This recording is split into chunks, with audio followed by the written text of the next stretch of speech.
Pues de autoconocimiento en clave filosófica vamos a seguir hablando, pero ahora desde otra perspectiva. Una vez Maite Larrauri nos ha explicado los fundamentos de esta expresión, vamos a centrarnos ahora en la vigencia que tiene en el día a día, en una época en la que los psicólogos y terapeutas de diferentes signos pues han hecho de esta máxima una vía de exploración emocional y hasta de curación psicológica. Pues vamos a dar ya la bienvenida a nuestros invitados que nos acompañan. Francesc Torralba, profesor de Ética de la Universidad Ramon Llull. Muy buenas tardes, bienvenido. ¿Qué tal? Buenas tardes. Y saludamos también a Mónica Esgueva, escritora y coach. Bienvenida, Mónica. Hola, buenas tardes. Bueno, pues ¿qué entendemos o qué deberemos de entender por autoconocimiento hoy por hoy, Francesc?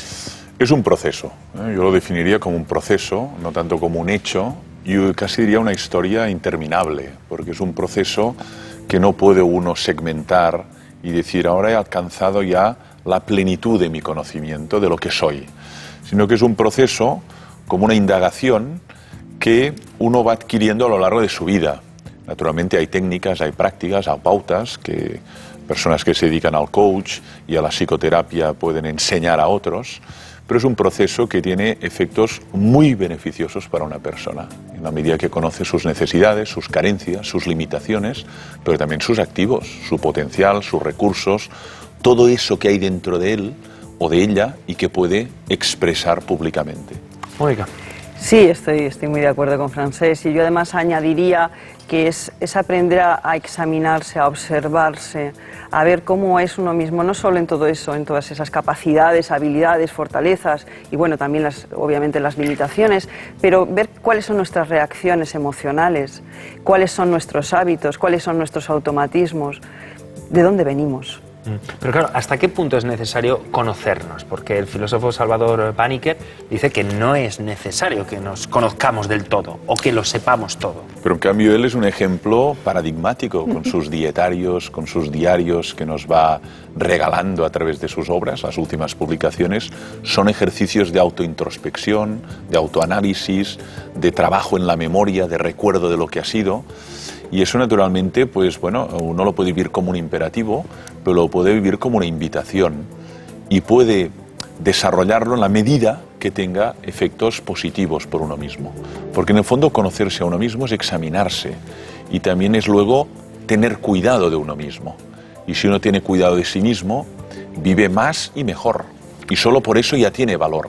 Yo creo que es importante para salir de los automatismos, ¿no? De, como decía la profesora, de lo que son los impulsos, las compulsiones, que muchas veces son las que nos llevan. Entonces, para eso, si no lo hiciéramos, seríamos al final igual que los animales. Lo que nos diferencia de los animales es que tenemos, además de esas pulsiones, tenemos ese neocórtex que nos permite crear y nos permite pensar y nos permite reflexionar sobre el mundo y sobre nosotros mismos. Yo creo que también es importante porque sin ese examen, sin esa indagación, sin esa autoobservación, no podremos nunca llegar a ser lo que queremos ser o lo que podemos ser. Esas capacidades nunca saldrán si no sabemos hacia dónde queremos ir. Y para poder cambiar, para poder mejorarnos, primero tenemos que saber quiénes somos hoy, dónde estamos. Lo que pasa es que el examen de uno mismo es aterrador, porque no puedes copiar, ni puedes ocultarte, ni puedes disimular, ¿no? Ahora los profesores que en el mes de junio examinamos a tantos alumnos, pues observas que algunos intentan hacer trampa, ¿no? Como siempre ha pasado, esto no es ninguna novedad. Pero claro, cuando uno se examina, es que está delante de un espejo muy transparente. Y por lo tanto, ¿cómo puedes ocultarte, maquillarte, tratar de escudarte detrás del personaje público o del personaje que te presentas en la sociedad, ¿no? Y es un examen duro, difícil, ¿no? Y a veces prefieres no hacerlo porque lo que descubres no te gusta nada. A veces, en cambio, es revelador. Decir, bueno, pues soy así, tengo estas reacciones, tengo estas pulsiones, tengo estos deseos, tengo estas manías. Hay ese rencor dentro de mí que me está intoxicando. Y eso es muy liberador. Cuando uno se da cuenta que tiene ese tipo de carencias, es cuando puede empezar a pedir ayuda para salir de ellas, ¿no? Yo creo que el miedo que lo hay, ese miedo a autoconocerse, viene porque tendemos a autoinflar nuestra imagen y idealizamos la imagen que tenemos de nosotros mismos, y cuando ves que no eres tan perfecto como creías ser o como te gustaría ser, esto es doloroso. Sobre todo porque nos lleva a algo muy incómodo, que es tener que hacer el esfuerzo de cambiar lo que no nos gusta, y esto duele, esto no es nada fácil. Pero al mismo tiempo creo que es súper necesario. Pero claro, ¿tendemos a idealizarnos buscando la aceptación? del otro, de los demás, Mónica? Mucho, nos sentimos más cómodos y seguros cuando la imagen que nosotros tenemos de nosotros mismos corresponde a la imagen que tienen los demás. Pero esto ocurre en todo, ocurre tanto cuando caemos en la arrogancia como en la falta de autoestima. O sea, siempre buscamos la confirmación de lo que nosotros creemos. Entonces el feedback que vamos a coger es solo el que nos confirma esa imagen, esa autoimagen. Entonces no es nada fácil autoconocerse, porque lo que no nos gusta lo ponemos en la sombra, en el inconsciente, esa sombra que decía Carl Jung. Y en el inconsciente, desde ahí no podemos ver nada y nos quedamos racionalizando que somos estupendos y maravillosos. Pero claro, quizás una de nuestras mayores ambiciones como seres humanos es buscar algo a lo mejor simple o complejo, la felicidad. Yo no sé si es posible ser feliz, Francesc, sin autoconocernos. Es muy difícil, porque uno tiene que estar atento pues, a lo que a mí me gusta denominar la llamada interior, ¿no? ¿Qué estás llamado a hacer en este mundo, ¿no? Antes lo denominábamos vocación, misión, proyecto, dharma, ¿no? ¿Cuál es tu propósito, ¿no? Y eso a veces uno tiene que indagarlo dentro de sí mismo, ¿no? Porque lo que encuentra a su alrededor es que muchas personas le dicen lo que tiene que hacer. Es que tú tienes que dedicarte a esto, tú deberías hacer esto. Pero la pregunta es, ¿yo qué debo hacer? ¿O qué me siento llamado a realizar con mi vida? Y eso es básico para hablar de felicidad, ¿no? Felicidad tiene mucho que ver con un proyecto de vida que para uno mismo tiene sentido, tiene valor, es fecundo. Y cuando uno llega a esta consecuencia o a esta conclusión, pues está muy cerca de la felicidad. Luego cuenta la calidad de las relaciones, luego cuenta el bienestar físico, psíquico, emocional. Obviamente hay más variables, pero vivir tu vida con sentido es un ingrediente muy poderoso para hablar de felicidad. Sí, yo creo que sobre todo es el dar sentido, el ser capaz de tener la valentía de hacerte preguntas difíciles e ir a respuestas profundas. Y esto creo que es muy necesario.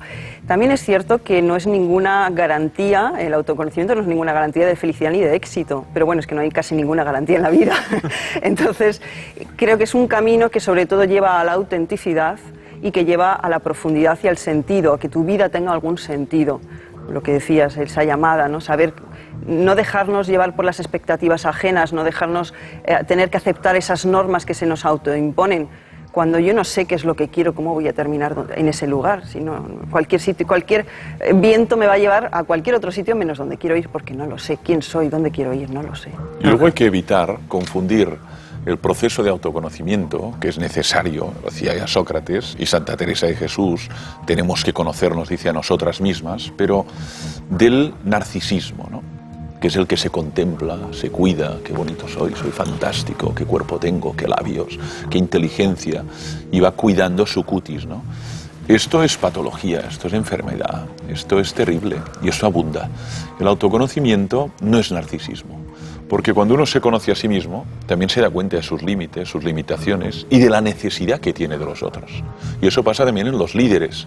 Un líder que se conoce bien sabe con quiénes tiene que trabajar, a quiénes tiene que solicitar ayuda, el equipo que debe formar, porque él no lo puede todo ni llega a todo.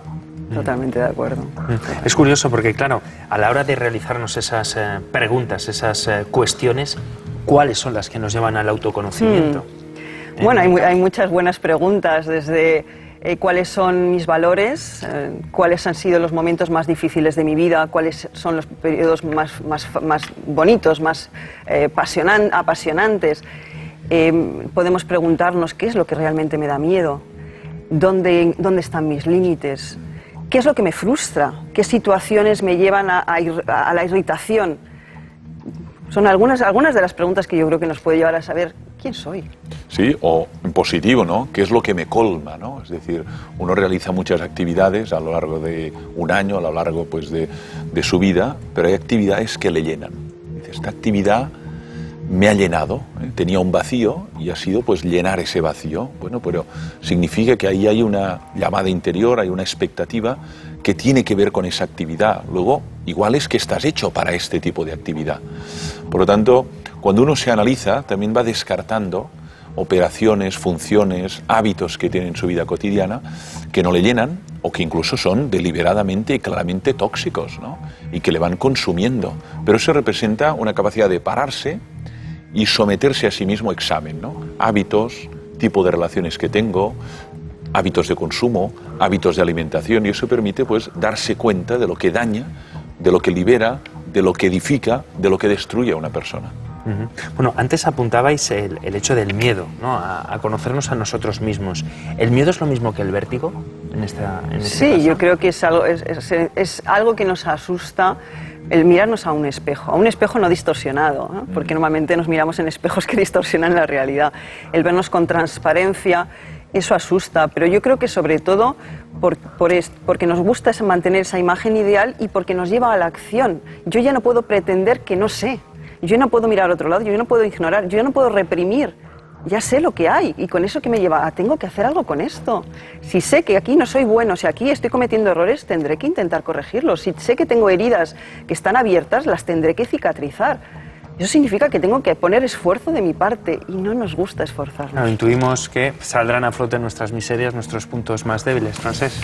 Sí, por eso es un ejercicio de introspección y que en el caso que uno pues lo articule con un profesional o en el plano de la amistad o con un coach, es básico el principio de confidencialidad. Porque uno para abrirse, para revelar lo que es, para revelar lo que le duele, para revelar lo que realmente le angustia, debe partir de un pacto de confidencialidad con una persona, ¿no? Si no se cierra. Y eso es lo que ocurre muchas veces, ¿no? Que no hay la confianza mínima para aflorar todo eso que está dentro de uno mismo, ¿no? Hay personas que necesitan de otro ser humano para aflorarlo y otros lo expresan pues en la literatura, en los textos o simplemente en una obra creativa, una obra artística, ¿no? Pero el caso es que tendemos a exteriorizar lo que somos y no siempre lo hacemos de un modo diáfano, ¿no? A veces pues ocultamos las sombras, como decía Mónica partiendo de Jung, y solo mostramos la luz, ¿no? Porque esto nos hace estupendos en la vida social, ¿no? Y en cambio para mostrar la sombra necesitas mucha confianza y un pacto de silencio con el otro. Porque claro, ¿conocerse es sinónimo de autorregularse, Mónica? Yo creo que no sé si es sinónimo, pero es un buen principio. Yo creo que en el fondo tiene mucho que ver, yo lo pondría como una metáfora, es como el capitán que tiene un barco. Si no conoce qué clase de barco está capitaneando, si no sabe cómo son los marineros, si no conoce los motores, las velas, ¿cómo va a poder llegar al puerto donde quiere llegar? Llegará a cualquier otro sitio, pero no donde quiere llegar. Claro, partiendo de la base que primero quiere llegar a algún sitio. Claro, fíjate que la palabra autoconocimiento y la palabra autogobierno o autodeterminación siempre tienen este mismo prefijo griego que es el autos, ¿no? Que es el sí mismo, traduciríamos así en lengua castellana.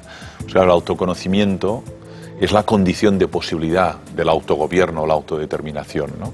Si uno sabe, como decíamos, pues imaginamos la imagen de la nave, pues puede saber por dónde navegar, cómo navega mejor, cómo es el mar donde estoy navegando, con qué marineros cuento. Ahora, si no tienes la menor idea de la embarcación en la que estás, es muy difícil que puedas orientar tu barco a un buen horizonte, ¿no? Siempre ese prefijo autos que nos da pie a muchas palabras, ¿no? Incluso la palabra autonomía, ¿no? Regularse por su propia ley y no ser un esclavo, un súbdito de leyes, normas, pautas que te van imponiendo el otro. La palabra griega es la heteronomía, ¿no? Cuando uno depende de la ley de otro. Cuando uno es autónomo, se rige por su ley, lo que significa que es capaz de tener conciencia de lo que es su criterio, su conciencia, la voz interior, que decía San Agustín, ¿no? Bueno, ¿y tiene límites el autoconocimiento? Claro que tiene límites. Yo creo que un primer límite sería que no todo el autoconocimiento es racional, ¿no? No es todo analítico, no es todo objetivo como nos gustaría, sino que también tiene que incluir la parte intuitiva, la parte más abstracta. Y eso a veces solos es muy difícil. A veces nos puede llegar la información a través de los sueños, eso es uno de los medios, pero la mayoría de las veces necesitamos a alguien que nos ayude, un terapeuta, que nos pueda ayudar a entrar en esa parte inconsciente, que también es una parte de nosotros y que muchas veces aflora, pero no sabemos dónde están las raíces. Y un segundo componente para mí en esos límites tiene que ver con que somos seres en constante devenir, estamos siempre cambiando. El que te conozcas en un momento determinado de tu vida no significa que con el paso de los años vayas a ser la misma persona y ya dices, no, yo ya me conozco, yo ya sé cómo soy. No, y eso se está demostrando ahora con las neurociencias. El cerebro es maleable, es plástico y cambia con las vivencias, pero ojo, también cambia con los pensamientos que alimentamos y con las emociones que sentimos. Entonces, aunque me conozca hoy, dentro de 2 años o de 5 años ya no soy la misma persona. Sí, tengo que seguir conociendo. No puedes vivir de una fotocopia de hace 10 años. o de una imagen que ya está casi pálida de lo que dijiste que eras, ¿eh? Porque no solo el cerebro es plástico y va variándose en virtud de las experiencias, es que nuestras relaciones también. Y las relaciones también van transformando el yo. Es decir, el yo no es una realidad impermeable al tú, al otro, a las interacciones, sino que en mí hay mucho del otro. Y si ese otro me ha influido decisivamente el último año, pues eso al final tiene efectos en mi personalidad, en el lenguaje, en las ideas, en las convicciones que también se han transformado. El yo es un proceso y el autoconocimiento es un proceso, como decía antes, una historia interminable, porque no es algo fijo y estático que uno pueda delimitar como un terreno o como un solar. Pero claro, conociéndonos nosotros a nosotros mismos mucho mejor, ¿conocemos mejor a los demás o es al revés? Conociendo mejor a los demás es la manera de conocernos mejor a nosotros mismos. Yo creo que son las dos somos seres humanos, y entonces partiendo de la base que los seres humanos tendemos a compartir muchas similitudes. Obviamente depende luego las vivencias, cambia la personalidad. No tenemos las mismas heridas, no tenemos los mismos sueños, no tenemos las mismas expectativas ni los mismos deseos. Esto es lo que varía de los seres humanos, pero lo que es el principio de nuestro funcionamiento interno, nuestro funcionamiento mental, nuestro funcionamiento emocional, es invariable, es igual para todos. Entonces, si nos conocemos mejor, podemos examinar, podemos entender mucho mejor a los otros, y cuando comprendemos a los otros, también podemos ser más compasivos con ellos y con nosotros mismos. Entonces, claro que sí. Sí, porque hay unas constantes, ¿no? Hay memoria, hay voluntad, hay inteligencia, imaginación. Lo que pasa es que los contenidos de esa memoria son distintos, pero también el grado de intensidad, ¿no? De las vivencias que uno ha tenido. Pero cuando uno se ahonda en sí mismo y descubre pues incluso la dimensión de sombra que hay en él, puede llegar a comprender la sombra que hay en otras personas, que han vivido en otros contextos, han tenido otra familia, y eso también permite ser mucho más compasivo con sus acciones, sus reacciones, sus palabras, y a la inversa. ¿Y viajando nos conocemos mejor? Hombre, claro, porque viajando sales de tu terreno, Mónica, que es una gran viajante, no sales de tu terreno apamado, conocido, ¿no? Y entonces te das cuenta de cuáles son tus recursos, tus limitaciones, incluso te sorprendes a ti mismo, ¿no? Te encuentras en un entorno muy hostil donde igual tirarías la toalla y sacas un recurso dentro de ti que te permite seguir el viaje, ¿no? Bueno, concluimos. Yo creo que sobre todo no te aferras a quien eres y creces, porque como hay muchas de esas capacidades y de esas habilidades que en el día a día no las utilizas, cuando se dan las circunstancias más difíciles o diferentes, las sacas y entonces creces. Bueno, pues Mónica Esgueva, Francesc Torralba, muchísimas gracias por este viaje. Gracias. Muy bien, Hasta gracias la a ti. próxima.